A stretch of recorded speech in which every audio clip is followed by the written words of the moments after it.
kartunya juga tetap bisa melakukan pembayaran sesuai dengan kemampuan ekonominya. Baik.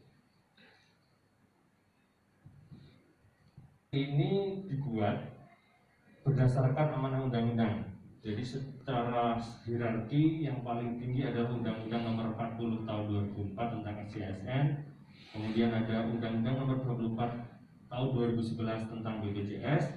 Kemudian diturunkan lagi melalui Perpres Nomor 82 2018 yang sudah ada perubahan Nomor 64 Tahun 2020 tentang jaminan kesehatan.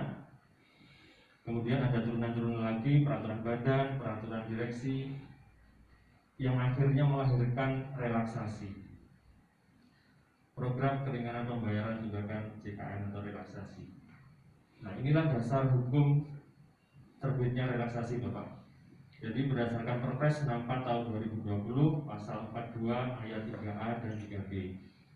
Jadi untuk yang 3A, untuk tahun 2020 pemberhentian sementara penjaminan peserta sebagaimana dimaksud pada ayat 3 berakhir dan status kepesertaannya aktif kembali apabila peserta seperti ini ya, nanti bisa dibaca sendiri. Jadi intinya pembayaran iuran itu harus dilakukan setiap bulan. Tingkat ekonomi masyarakat kan macam-macam, Bapak ya. Alhamdulillah apabila peserta itu secara berkelanjutan bisa membayar iuran sesuai dengan kelas yang dipilih. Tetapi ada beberapa peserta itu yang mengalami kesulitan ekonomi, khususnya pada waktu masa-masa pandemi saat ini. Akhirnya yang bersangkutan tidak bisa membayar, dampaknya kartunya tidak aktif. Kemudian definisi dari relaksasi adalah program yang memberikan keringanan pembayaran tunggakan bagi peserta. Jadi ada dua segmen, Bapak. Segmen mandiri perorangan itu dan segmen PPUBU. Atau Bapak-bapak sekalian ini kan dari perusahaan ya. Jadi ada dua segmen itu yang bisa menggunakan fasilitas relaksasi.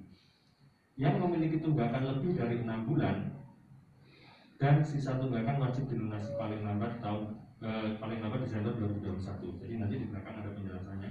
Filosofi munculnya relaksasi adalah pemberian keringanan finansial bagi peserta dalam masa pandemi COVID-19.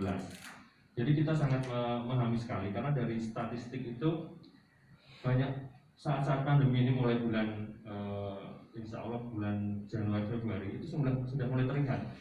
Jadi banyak sekali peserta-peserta dari mandiri itu yang sudah mulai tidak bisa membayar, yang sebelumnya bisa membayar secara rutin tidak bisa membayar, itu mulai bulan Januari Februari sampai dengan saat ini. Maka muncullah relaksasi ini untuk menjembatani kesulitan tersebut. Kemudian sasarannya ada dua yang saya sebutkan tadi, dari segmen PPBU atau peserta mandiri dan juga PPUBU atau dari karyawan swasta yang memiliki tunggakan lebih dari 6 bulan. Jadi apabila misalkan saya peserta mandiri, saya tidak membayar atau belum membayar iuran selama 3 bulan, itu tidak bisa mengikuti program relaksasi ini. Jadi saya harus mempunyai tunggakan minimal 6 bulan. Misalkan saya sudah tidak membayar selama 10 bulan, itu baru saya bisa mengikuti program ini. Kemudian ketentuannya adalah relaksasi ini bisa diberikan sampai dengan Desember 2020. Jadi misalkan saya punya tunggakan 10 bulan tadi, saya bisa mengajukan relaksasi maksimal bulan Desember tahun 2020.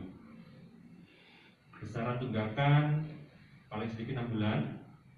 Peserta dapat melunasi sisa tunggakan atau mengikuti program cicilan. Jadi selain relaksasi juga ada program cicilan, Bapak. Izin saya menjelaskan simulasinya seperti ini. Misalkan saya punya tunggakan 10 bulan. Nah, 10 bulan ini yang saya mampu membayar hanya 6 bulan. Oke, saya daftar relaksasi ke petugasnya, ke petugas BPJS. Saya ingin daftar relaksasi. Saya mempunyai tunggakan 10 bulan. Saya ingin membayar tunggakan 6 bulan dulu. Berarti kan dari 10 yang sudah dibayar 6 bulan. Berarti kan masih ada sisa 4 bulan tunggakan. Nah, sisa 4 bulan tunggakan ini bisa langsung dibayarkan sekaligus nanti di bulan berikutnya, atau diikutkan program cicilan sampai nanti terakhir Desember 2021. Jadi ada program relaksasi, ada juga program cicilan, Bapak. Jadi mungkin saudaranya atau tetangga-tetangganya yang ingin mengetahui lebih lanjut tentang relaksasi Paling tidak Bapak-bapak sudah pernah mendengar apa itu relaksasi. Kemudian persyaratannya, secara prinsip untuk administrasi persyaratannya hanya KTP, KK, dan kartu BPJS-nya. Jadi hanya itu yang diperlukan untuk pendaftaran relaksasi. Nah, ini adalah mekanisme pendaftarannya, Bapak. Jadi ada 3 kanal ya. Kemana sih saya harus mendaftarkan relaksasi? Untuk peserta mandiri atau PBPU itu bisa mengajukan melalui aplikasi mobile JKN. Jadi secara mandiri, misalkan Bapak-bapak sudah mendownload mobile JKN, itu bisa mendaftarkan program relaksasi tanpa harus datang ke kantor. Kemudian Bapak-bapak juga bisa datang ke kantor cabang melalui petugas loket. Dan kemudian ada juga BPJS Kesehatan Care Center 1500. Jadi Bapak bisa menghubungi call center kami di 1500. Kemudian untuk yang segmen PPUBU atau dari karyawan swasta itu bisa melalui aplikasi Edagu. Nah, ini adalah matriksnya. Jadi untuk yang peserta mandiri atau pensiunan itu bisa melakukan pendaftaran melalui BJKN. Untuk yang karyawan swasta melalui aplikasi Edagu.